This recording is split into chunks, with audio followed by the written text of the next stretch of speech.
Bonjour à tous. Aujourd'hui, nous allons commencer à travailler notre nouvel objet d'étude, le deuxième, sur le roman. Nous allons donc tout de suite commencer avec la première explication linéaire, chapitre 4 du Rouge et Noir. Commençons par l'introduction. Bien qu'à la lisière du romantisme et du réalisme, Julien Sorel, protagoniste principal du Rouge et Noir de Stendhal, œuvre bien trop souvent seulement dite réaliste, il y a une nuance à faire. Ce Julien Sorel est caractéristique d'un certain romantisme et d'une mélancolie toute particulière qu'on appellera le mal du siècle. Le mal du siècle est le fait de ne pas se sentir à l'aise dans son époque, vouloir être dans une époque passée. C'était un mal qui touchait énormément de jeunes gens au XIXe siècle.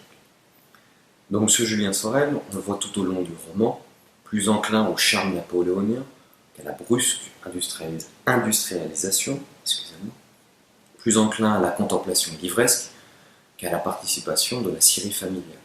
Syrie familiale dont il est question ici dans ce texte soumis à l'analyse. Là, nous pouvons commencer notre lecture du texte. Ensuite, la problématique. Nous pourrons nous demander alors quel portrait est fait de la famille Sorel, en prenant en compte une donnée toute particulière, c'est que nous avons là la première apparition de Julien Sorel, héros du roman. D'abord, nous allons voir la très forte opposition qu'il y a entre les frères, le père, d'un côté, de l'autre côté, Julien Sorel. Tous les opposent. Ensuite, nous verrons que dans une deuxième partie du texte, la chute de Julien Sorel est symbolique de l'écart familial qui est opposé. Commençons tout de suite l'étude proprement du texte. D'emblée, le père, on nous dit père Sorel, expression un tantinet familière, on nous dit qu'il est surpuissant. En effet, il a une voix de stentor. Stentor vient d'un héros mythologique qui avait comme particularité d'avoir une voix surpuissante et, dit-on, la voix de 50 hommes. Il paraît excessivement puissant. Ce sera une information intéressante pour la suite. Ce qu'il y aura aussi d'intéressant, c'est voir la description qui est faite des frères de Julien Sorel. C'est une description qui est à la limite de l'humain. Même le narrateur, qui est omniscient, a du mal à décrire ses personnages. Il peine à donner des informations. On peut le voir à l'expression « espèce de géant ». Qu'est-ce que veut dire ce « espèce » ? C'est un modalisateur de doute. Même le narrateur, je vous le disais, n'est pas sûr. Autre chose intéressante, nous n'avons pas les prénoms de ces frères. Ça les déshumanise aussi. Dès lors s'installe une sorte d'étrangeté autour de ces frères-là. Étrangeté accentuée par la violence dont ils témoignent. En témoigne justement l'expression lourde hache. Lourde, l'adjectif, étant éposé. Ce qui fait que cette hache qui nous est décrite ne nous paraît pas normale. Elle paraît d'autant plus lourde. Lourde et doublée, si vous voulez.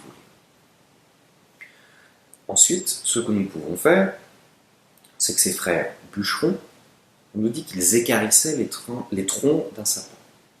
Écarisser. Qu'est-ce qu'on peut dire de ce verbe-là ? Écarisser, pour ceux qui n'ont pas des parents bûcherons, vous pouvez vous dire que c'est tout simplement travailler à la hache le tronc, enlever les branches, si vous voulez. En plus que ce soit un verbe pénible, écarisser est un imparfait. C'est-à-dire que l'action se répète, sans que l'on ait de borne temporelle fixe. On pourrait s'imaginer qu'ils ne font que ça, ces espèces de géants. Ils écarissent, ils écarissent, ils écarissent. Ce sont donc des sortes de machines. Encore une fois, cela leur enlève une individualisation. Autre chose, quand on nous décrit leur action, on nous dit chaque. Ensuite, à suivre exactement. Qu'est-ce que veut dire ces adverbes ? Exactement et chaque. Encore une fois, ça va dans le sens qu'ils appliquent une action sans produire une réflexion particulière. On pourrait dire que ce sont, encore une fois, des machines. Ensuite, il y a la phrase qui finit sur « copeaux énorme ». Le fait que « copeaux énorme » soit placé à la fin de la phrase accentue cette idée de puissance que l'on avait avec les stentors, espèce de géants, et là, copeaux énorme. Il ne faut pas que avoir une activité de bûcheron, C'est une activité de bûcheron de géant, si vous préférez. Ensuite, vient le moment déterminant. La première apparition de Julien Sorel dans ce texte, comme, plus important, dans le roman. Je vous disais, il y a une opposition avec les frères. Un des éléments qui pourrait nous permettre d'appuyer ce fait, ce sont encore une fois les verbes, la conjugaison. Dans la majorité du premier paragraphe, les verbes que nous avons sont au passé simple. Par exemple, répondit, vit, entendirent, chercha, dirigea, l'aperçut, etc. Or, le passé simple a comme valeur des actions ponctuelles. Ce sont véritablement parlé, sur le point de vue temporel, c'est de l'action consécutive. Or, qu'est-ce que nous avons quand nous avons l'apparition de Julien? Nous reparlerons de l'ordre de la phrase même, mais nous avons Julien lisait. Là, nous avons l'imparfait, qui est différent de écarisser des frères. Cet imparfait est un imparfait non plus d'habitude, mais un imparfait qui fait que le temps s'étend, tout simplement. Et nous avons aussi, je vous dis que nous allons parler de l'ordre de la phrase, il y a un effet que l'on pourrait dire de syntaxe. Nous avons la phrase qui commence par « il l'aperçut à 5-6 pieds de haut », etc. et finit par « virgule, Julien lisait ». Julien lisait, c'est un rejet. C'est-à-dire que la proposition principale de la phrase est à la fin. Cela crée un effet de surprise et ça va dans l'ordre du regard du Père Sorel. Je vous le disais, il le cherchait, il cherche en hauteur et au bout d'un moment, il voit que Julien lisait. Julien aussi, on pourra faire une remarque sur le fait qu'il apparaît comme un être de contemplation. Nous avions cet imparfait assez spécifique.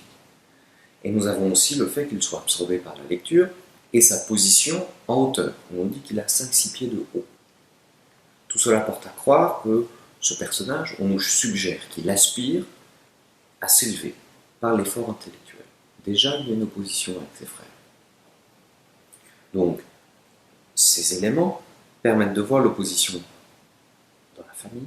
Ça témoigne dans la narration, comme dans l'ordre, disons, psychologique, que cette famille ne se situe pas sur le même ordre temporel, dans le même monde, si vous préférez.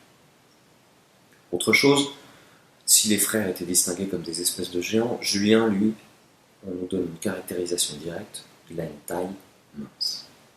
Encore une fois, tous les opposent. Et l'opposition est si forte que le père peine à comprendre. Quand il parle de la lecture de son fils, il utilise des termes de pathologie, une manie.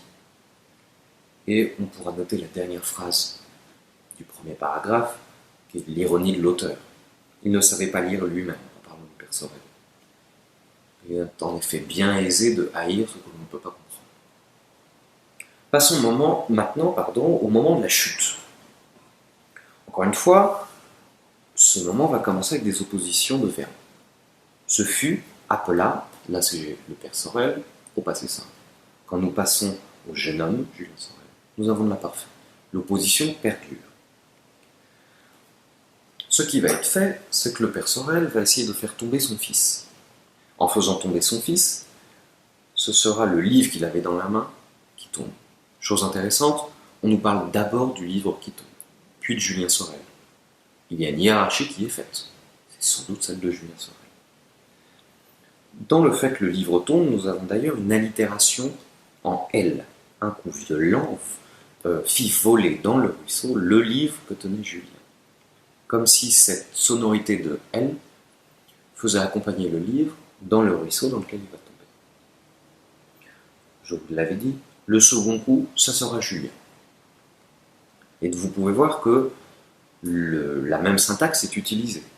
C'est un coup violent qui est le sujet de la phrase, puis l'objet qui tombe subit l'action. Nous avons pareil pour Julien Sorel. Un second coup, aussi violent, on reprend même les mêmes termes. La même syntaxe, et après on nous dit que c'est Julien qui tombe. L'action lui est soumise. Donc là, on pourra parler de la passivité de Julien Sorel. C'est-à-dire que ce n'est pas lui qui tombe. C'est son père qui le fait tomber, certes, mais dans la phrase même, on nous dit qu'il subit l'action. Cela crée d'ailleurs un effet de surprise, plus de la répétition. Ensuite vient la parole de Julien Sorel. N'oubliez pas, notamment dans votre lecture, qu'on nous dit que le père de Julien Sorel a une voix de stentor. Faites attention, dans le discours direct qui commence par « eh bien paresseux », peut-être faut-il appuyer plus fortement qu'ailleurs les mots. Donc ce discours direct, qu'est-ce que nous pouvons en dire? Eh bien, dès le début, il commence par une interjection. Eh bien, un effet de surprise et un effet sonore. Et ensuite, paresseux, une apostrophe assez spécifique, puisque là, nous passons à un discours dépréciatif qui est à la lisière du familier.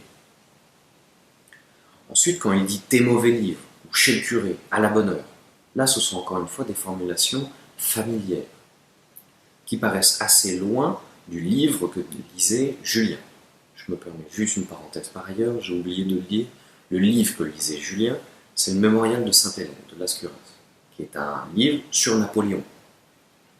Parenthèse close. Ensuite, nous avons, dans le dernier tout petit paragraphe, nous avons les effets de cette chute sur Julien Sorel. Il y a là un champ lexical qui n'était absolument pas utilisé auparavant. C'est un champ lexical de la faiblesse. Étourdi, sanglant, larmes aux yeux, douleur physique, perte. Ce sont des mots qui semblent tout à fait absents pour le père Sorel ou encore pour ses frères. Encore une fois, il est question ici d'opposition. Ensuite, pour finir cet extrait, nous avons encore une fois un discours direct sur le père Sorel. « Descends, animal, que je te parle ».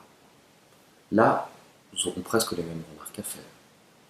Descends, à l'impératif, un ordre très fort, j'appuie encore une fois la voix de stentor. Animal, c'est une apostrophe bien spécifique pour parler de son fils tout de même. Tout cela mentionne, encore une fois, l'opposition qu'il y a entre Julien Sorel, qu'on devine avec un langage assez soutenu, il est en train de lire un livre, on pourrait imaginer, et ses frères, muets, le père qui n'utilise que des termes très familiers, bien opposés du livre adoré par Julien Sorel. Donc cet extrait soumis à l'analyse nous donne ainsi à voir une famille bien hétérogène. Des frères bien mécaniques, à peine humains, nous l'avons vu, un père très violent, négligent, presque surpuissant à côté de Julien Sorel. Et donc ce fils, Julien Sorel, héros de notre roman, qui lui nous est présenté comme quelqu'un de bien fragile, auquel les actions sont soumises, et qui a des aspirations bien intellectuelles pour s'intégrer à cette famille des Sorel. Donc Julien Sorel apparaît comme un être détaché de son cadre. Il est dans un cadre différent de celui auquel il aspire. C'est une sorte de marginal, tant physiquement que moralement. On pourra appuyer que le père Sorel l'appelle, dans le roman, « chien de Lisard ». Ce contraste entre les envies du héros et ce qu'impose son entourage, chose qui va perdurer dans toute l'œuvre par ailleurs, nous laisse penser que le destin de Julien Sorel n'est pas dans cette famille, qui lui est tout à fait étrangère, à vrai dire, mais ailleurs. Son destin est ailleurs, sans doute dans la poursuite nostalgique des rêves laissés dans le ruisseau.